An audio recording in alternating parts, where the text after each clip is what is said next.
Hello everyone, my name is Nathan and today it's time for another episode of Factorio here in our step-by-step to Megabase series. In the previous episode we designed the smelting array. I'm still finishing all the belts right here and I noticed that we rather use some underground belts wherever we can. If we check out the recipes, we need 40 lubricants for 2 express underground belts and we need 20 per belt. That means if we skip more than 2 belts, it's worth it to take the underground belts. Since our crafting system is somewhat limited, I sped up the production here of the lubricant by adding some productivity modules and also putting a beacon nearby with 2 speed modules. I also added an additional machine right here near the crafting recipes in order to speed things up. However, my normal belts are always empty and the underground belts, they are being produced quite frequently, so I'm taking a whole bunch of them with me. Now, before we make our way up and take care of the next step of the smelting process, I want to show you my new solar panel array designs.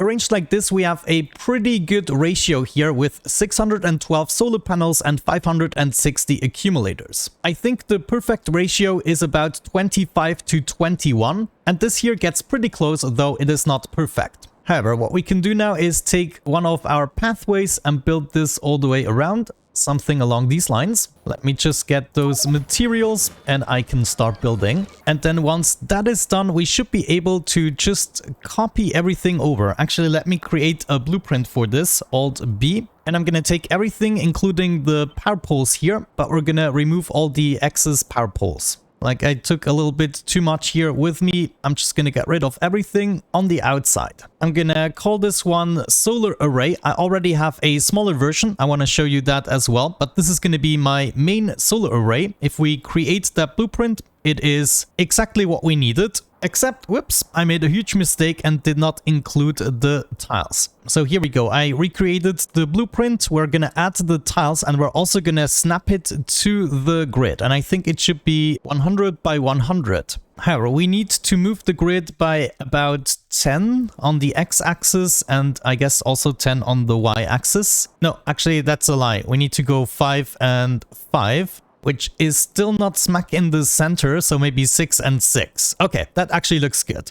Now I got that blueprint, I'm gonna add it, and it should be snapping perfectly to my city blocks, which is great. So now we can just keep on adding these, and I actually did that before finishing the first ones, but you can see this is resulting in an enormous amount of power. However, now let's make our way upstairs and finish the belt structure here. We then need another belt structure that leads into these stations. But the idea was basically to replace all of these sections here with underground belts. It's still gonna look awesome, and we will have saved a little bit on lubricant and possibly computing power. Because inside the underground belts, items turn from a sprite to a simple variable. Yeah, look at this. It's totally gonna be worth it. This is even quite a big jump every time. And now I'm getting all of my belts back, which is perfect. Now, will you look at that? This actually looks much better than before, I have to say. Admittedly, I'm now glad restructuring this again. Admittedly, I'm now wasting a little bit of time now that we finished the game and starting the Megabase. We could do this in a much more gradual way by, for instance, expanding the starter base, but I did not build the starter base with the intention to expand it. It would be horrible. So right now, what is happening is we're gonna have a huge downtime. Maybe at some point, we're even gonna stop the research completely and we're just gonna do a lot of work to get that Megabase going. But as soon as we have the first setup done completely with all the products needed for all the science packs, then we're gonna shoot off to the skies like crazy. And then as of this point, it's gonna be extremely easy to expand the factory and increase the amount of products we're getting. But now for some amount of time, we're just gonna focus on preparing everything to get that Megabase going. Wonderful, that has been taken care of. Now I'm of course missing a whole bunch of underground belts, but I did get my express belts back. Now that means we can start to use those in order to combine all of these furnaces. In order to do that, we might just get these out of here. Now, actually, let's make sure we have the space for a beacon. I totally forgot about the beacons. So this will have to first move out of here before we can go ahead and combine them. Yeah, there we go. Like this, I have the space for the beacons. Oh man, but that means we're gonna start coming down at this point. That means I designed this the wrong way and we'll have to redo all of them. Now let's see, maybe we can set this up in a way so that it makes sense for us. if we do that and then continue, and then theoretically I can just copy one of these over. Yeah, look at that. Okay, that might actually work. I can do that and then put this one more block up. Okay, this might actually work out. Just one problem. I have to remove this little tail from each contraption and of course the huge forest here. Let's just say it's probably a little bit in the way. Alrighty, I'm almost done here. Just a few more to go and it becomes easier and easier to copy over. I just have to find the beginning and then get this all the way up to there. And then I can do the next row. And this way it's not even half as dramatic to build such a system. And I think this last little bit until the curve we're gonna do with just normal belts. Wow, it's just so many lines. I can't believe it. Maybe we'll still have to do it with some underground belt shenanigans. Wonderful. I implemented all the underground belts wherever I could jump the entire length. And now it's time to connect all of these together. And at some point we might want to make four-way balancers. And this point I guess could be right here. Yeah. I'm not going to underground belt this part here because I think it's going to look awesome. But what we can do now is blueprint a balancer, four-way balancer. Get a blueprint for this going. That's going to be a balancer. And now I can just take that blueprint and get it done for each group of 4 lines. Wait a second. It doesn't add up. Don't I have 32 lines? Uh-oh. What did I do? Okay, I misplaced this here. Oh my gosh. Are you... No! Wait, I have to see when this exactly started. Okay, I figured it out. I actually had 3 too many lines. At some point, I totally exaggerated pasting this. Of course, there are always risks involved in mass production. But that's also good because that means I can get rid of this line right there and we can save a little bit on space. Nice. I really like where this is going. So now we should be able to just go all the way down to our stations. Potentially just copy this over and paste it in, which is a little bit annoying right now with all the flashing. So let me get out of the Spidertron and we're gonna do it like so. Oh, much better. Much better. And then once we arrive right here, we need to distribute 4 lines into each station. So maybe I'm first gonna get these stations built. Let me see. I need to get these exactly to a specific location, but all of these can now be built. And let me see. And I decided against roboports, so I don't really have to make this gap that I had right here. But considering I do have it right here, actually this bothers me now, but it would be crazy to move everything now. I mean, the division is okay because it's in groups of 4.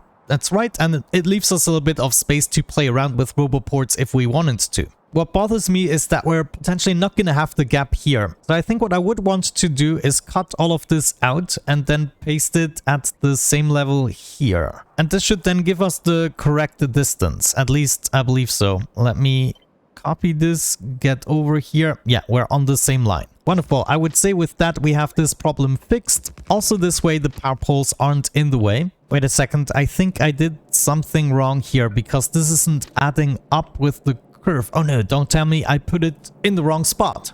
No, actually, I remember. I put it one further than the power pole. Yeah, of course. And then we started the curve, so now it makes sense. I could probably even copy over the signaling now that we have it the same way. So do something like that. And all of that is already built. And I'm going to do the same thing for the other side. We have the rails and the signals all in one. I just got to make sure to line this up correctly, but that looks about right. How about that? I think we did it. Now we just have to make the loading stations work. And then of course get all of the belt structures built as well. But that shouldn't be too much of an issue now. And then this entire structure here is going to be one of our gigantic modules responsible for smelting. We're not going to be needing a whole lot of these, especially at full capacity. And then as mentioned in the beginning, we might just be using 1 or 2 stations and then just keep going and expanding, adding more stations as we need them. Right now, I'm gonna go back to base and maybe restock on a couple of supplies. In the meantime, the biters, yeah, they are expanding. So we have some new nests I might want to take care of soon. Alrighty, I'm back and some time has passed by now. I improved certain production chains by actually adding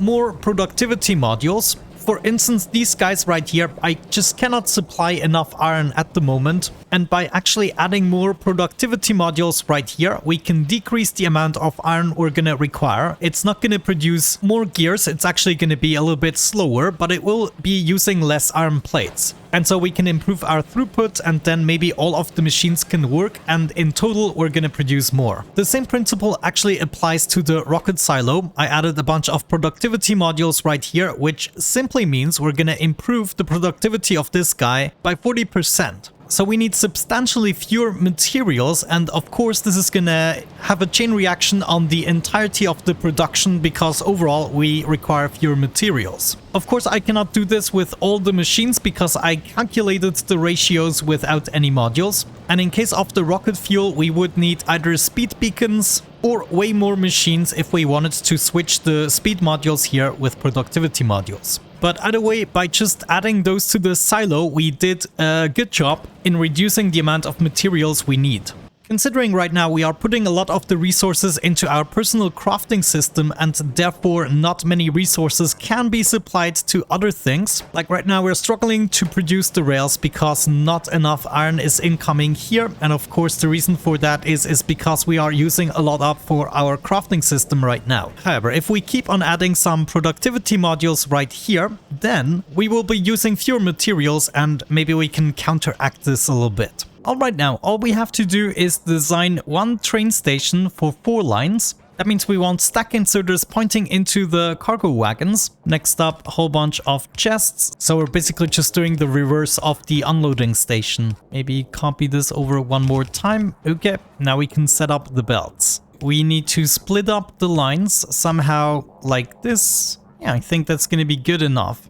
Is that right? No, we should come up with something that actually fits into this space here. And this here doesn't seem to be it. We could start splitting things up like so. And this will be going down here. And now we can do the same split as before. And this will be dividing up one line. Then the next line will be coming in right there. Get you here, there, and over yonder. Let's see, maybe I can get a smoother pattern going on if I put this a little bit up and then we underground belt through there. Then we could do something like that, and we could do the very same thing over there. Hop over with you to here and there. We can use 2 splitters like so and put these into here. That means I want to move these splitters up there as well. Okay, I rearranged the underground belts just a little bit to make it clearer where each line is gonna go, but we now have our 4 lines going to one of the wagons. And then we would just be continuing into this direction, I guess. So we should be able to copy this over, maybe not forget the lights. Where did I put them here? I put it right there in the inner center of the outer 2 wagons. Not that it is extremely important, but there you go. I should now be able to copy this over, and we can do this for all of the stations and start connecting each of the lines. The first 4 lines, of course, would be going directly into here. So we're gonna keep this as straightforward as possible. Go down there. Actually, this adds up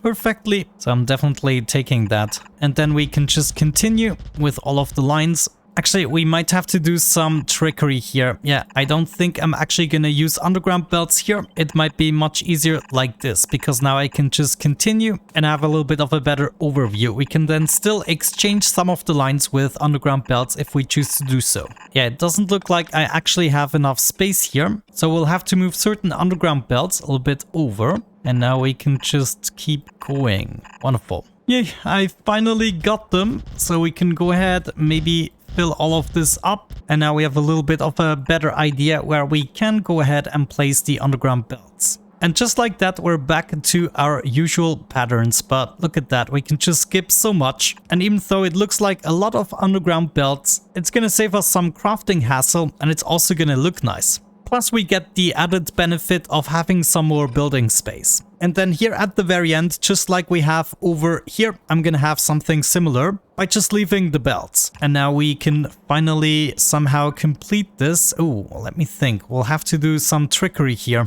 Do we just go down and up? I'm not 100% sold, but I mean, it would work. Yeah, actually, that kind of looks acceptable. It is also now even with the whole belt structure, so I'm gonna take it. And then the rest can just hop over normally, and we copy this over as well. Then we have a copy at this, and we would be adding that here. Let me remove some, just like that. Okay, I can kind of see this working. copy you over like so, finish that, and then copy these guys over there. Wonderful. I finished the rest of the stations, as you can see. The very last thing I'm gonna do here is replace some of these with undergroundies as well. You know, nothing too extreme, maybe just something along these lines. Or we could also come up with a diagonal pattern for this one. Sure, why not? It kind of makes sense. Honestly, I like this one the most, so that's what we're gonna go for. Wonderful. I would consider this finished designing. Hopefully I did not forget about anything. Well, we still have to implement the fueling and everything, but I think in a state like this, we should be able to copy over certain aspects and then just get a portion of it running so that we can start using certain aspects of this new base. But yeah, with that out of the way, I would say we're gonna wrap it up for today. Mining Productivity 5 is gonna be unlocked very soon, so we're taking that gladly. And then hopefully in the next episode we can either implement some of that for the copper smelting, or we are gonna go for the liquids, which is actually something that intrigues me a little bit more. If we have a quick look at the crafting here, this is the first module I want to implement for the Megabase. We're gonna require an awful lot of machinery, but these are gonna be the ingredients I want to ship in by train. So we're gonna need to take care of these 4 liquids right here, as well as the sulfur. And in order to do that, we need to come up with a really good design that is expandable and that we can supplement with trains. But yeah, thank you so much for watching, guys. I really hope you enjoyed today's episode. Have a great time and see you in the next one. Bye bye.